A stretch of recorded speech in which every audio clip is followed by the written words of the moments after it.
الحمد لله عدد خلقه ورضا نفسه وزنة عرشه ومداد كلماته والصلاة والسلام على صفوة رسله وخير خلقه محمد وآله وصحبه. أما بعد فأعوذ بالله من الشيطان الرجيم. بسم الله الرحمن الرحيم. ولقد علمنا المستقدمين منكم ولقد علمنا المستأخرين.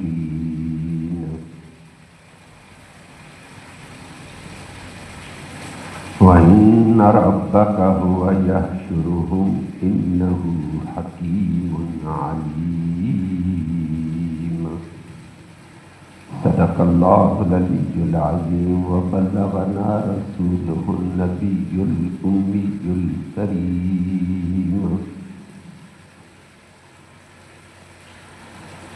قابل تکریم معزز سامعین کرام، اس سے پہلے آیات میں اللہ نے اپنی قدرتوں کا ذکر کیا تو آپ نے سنا.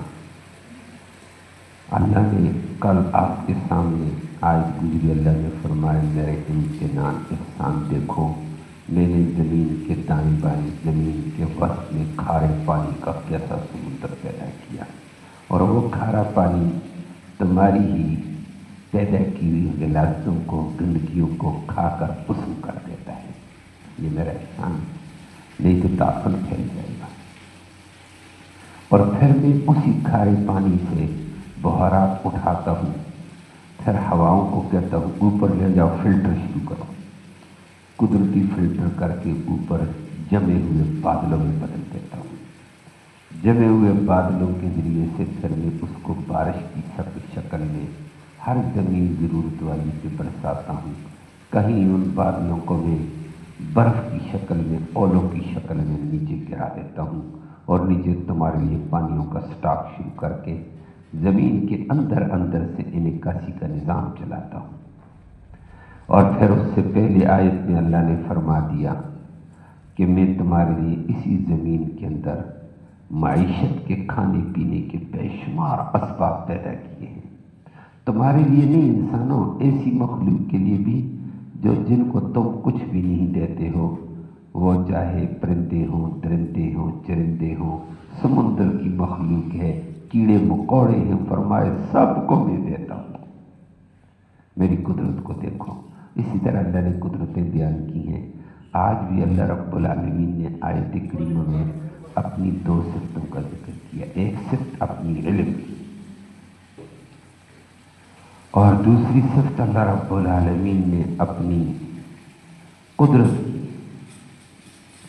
کہ میری قدرت ہے. آج میں نے تمہیں پیدا کیا، جس طرح میں نے تمہیں پیدا کیا، مارنے کے بعد تمہیں پیدا کر کے ٹھیک ٹھاک انسان بنا کر حشر کے میدان میں اپنے سامنے کھڑا کروں گا. میری قدرت ہے. تو اپنے علم کا ذکر کر کے فرمایا. پہلی بات اس کے اوپر اللہ فرماتے ہیں وَلَقَدْ عَلِمْنَا، اور پکی بات ہے ہم خوب جانتے ہیں، المستقدمین، آگے بڑھنے والے، آگے گزرنے والوں کو. اور نمبر منکم، تم میں سے. اور نمبر 2 فرمایا وَلَقَدْ عَلِمْنَا الْمُسْتَأْخِرِينَ، اور ہم پیچھے رہنے والوں کو بھی خوب جانتے ہیں. جملہ بڑا مختصر ہے کہ آگے رہنے والے، آگے گزرنے والے اور پیچھے رہنے والے دونوں کو ہم جانتے ہیں. اللہ اپنا علم ذکر کرتے ہیں. نبی کریم صلی اللہ علیہ وسلم کے ذریعے سے مفسرین کرام نے نقل کیا کہ نبی کریم صلی اللہ علیہ وسلم کی امت، اس امت محمدیہ سے پہلے جتنی امتیں گزری، اللہ کہتے ہیں میں ان کو بھی جانتا ہوں. کیا تھی وہ، کس وجہ سے ان پہ عذاب آئے، اور عذاب سے بچے تو کس وجہ سے بچے. میں سب کو، اور امت محمدیہ جو تم پیچھے آنے والے ہو نا، ہم میں تمہیں بھی جانتا ہوں. تو ہر بندہ میرے علم کی دسترس میں ہے، میرا علم محیط ہے، میرے علم سے باہر کوئی انسان نہیں ہے۔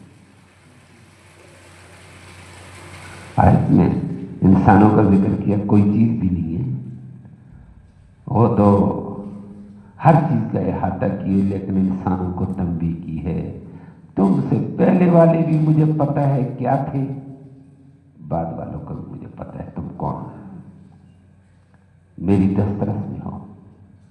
نمبر 2،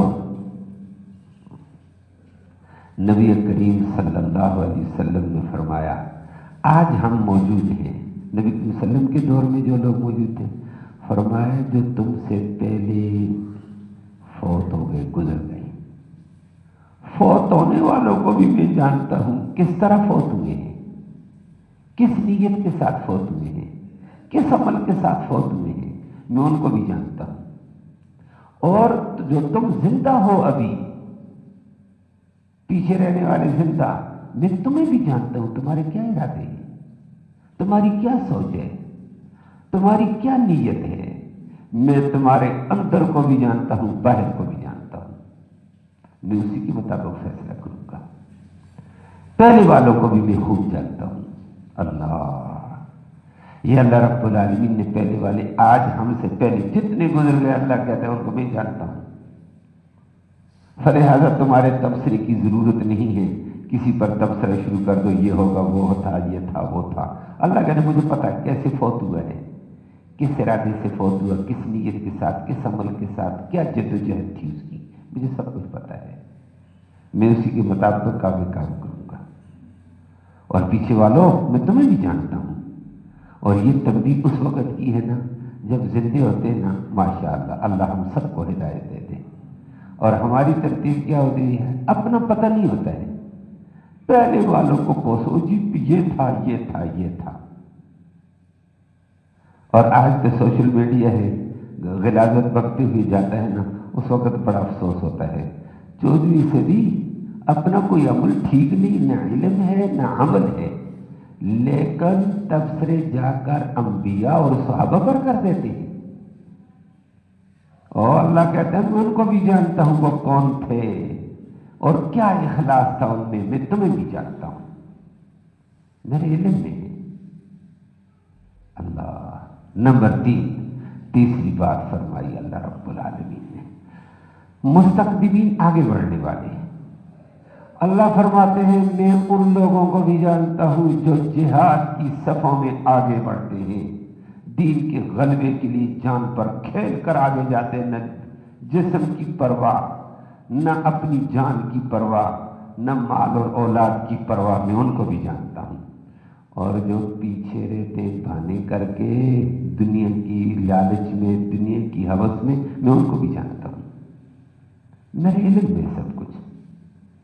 اور واقعتاً نبی صلی اللہ علیہ وسلم کے دور میں اللہ کے نبی اشارہ فرماتے، صحابہ ایسے آگے بڑھتے تھے، اصل بھی نہیں کہتے ہیں، بس نبی کا فرمان ہے، ہم نے آگے بڑھنا، باقی اللہ کے ذمہ ہے۔ جان پر کھیلتے تھے، تیر لگتے پرواہ نہیں، نیزے لگتے پرواہ نہیں، تلواریں کاٹتی ہیں پرواہ نہیں۔ اور کچھ ایسے تھے جو بڑی بڑی پھڑ کے مارتے تھے، لیکن جہاد کے وقت بہانے کر کے پیچھے پیچھے ہو جاتے تھے، او جی ان بیوتنا عورہ، اور ہمارے گھر میں کوئی نہیں ہے جی، میں ضرور جہاد میں جاتا لیکن گھر میں کوئی نہیں ہے نا۔ اللہ فرماتے مجھے پتہ ہے سب کچھ، میں ہر ایک کے دل کو جانتا ہوں۔ نمبر 4، چوتھی بات، ہر قسم کی نیکی میں آگے بڑھنے والے کو مستقدمین کہا جاتا ہے، اور پیچھے رہنے والے نیکیوں میں پیچھے رہنے والے کو مستاخرین کہتے ہیں۔ اللہ فرماتے ہیں ہر ایک نیکی کے کام میں آگے بڑھنے والے کو بھی میں جانتا ہوں، کون آگے بڑھا، کیسے بڑھا ہے، اور جو کون نیکیوں میں پیچھے کر ہوتا ہے، سستی کرتا ہے، غفلت کرتا ہے، یا بخل کرتا ہے، کنجوسی کرتا ہے، مجھے سب کو پتا ہے، جتلانے کی ضرورت نہیں ہے۔ اور یہ اس وقت کے اعتبار سے ہر نیکی میں بہت سارے لوگ نیکی کے مواقع آتے ہیں، بڑھ چڑھ کر آگے آتے ہیں، اور بہت سارے اس کے اوپر تبصرہ بھی کر دیتے تھے۔ نبی کریم صلی اللہ علیہ وسلم نے جہاد کے لیے چندے کے اعلان کیے ہیں، مسجد نبوی کے اصحاب صفہ کے طلباء کا چندے کا اعلان کیا، کھانے کا اعلان کیا، بھائی کھانے کا انتظام کرو طلباء کا، مسجد نبوی بنانے کے لیے اعلان کیا ہے۔ یہ 3 اعلان ہوتے ہیں۔ اب اس میں جب نبی نے زور سے اعلان کیا ہے ایک موقع پر جہاد کا، اور فرمایا مال لاؤ، مال کی اشد ضرورت ہے، 30,000 کا لشکر کھڑا ہے، اس کے لیے راشن کی ضرورت ہے، 30,000 بندہ، اس کے لیے اسلحے کی ضرورت ہے، جوتے کی ضرورت ہے، سواری کی ضرورت ہے۔ نبی نے جب اعلان کیا، کمال کے لوگ تھے، حضرت ابو عقیل رضی اللہ تعالیٰ عنہ کے گھر میں کچھ بھی نہیں تھا، نبی کی مسجد میں بات سنی، کہنے لگا افسوس آج مال ہوتا تو دیتا، اب دل ہے نا تڑپ رہا ہے۔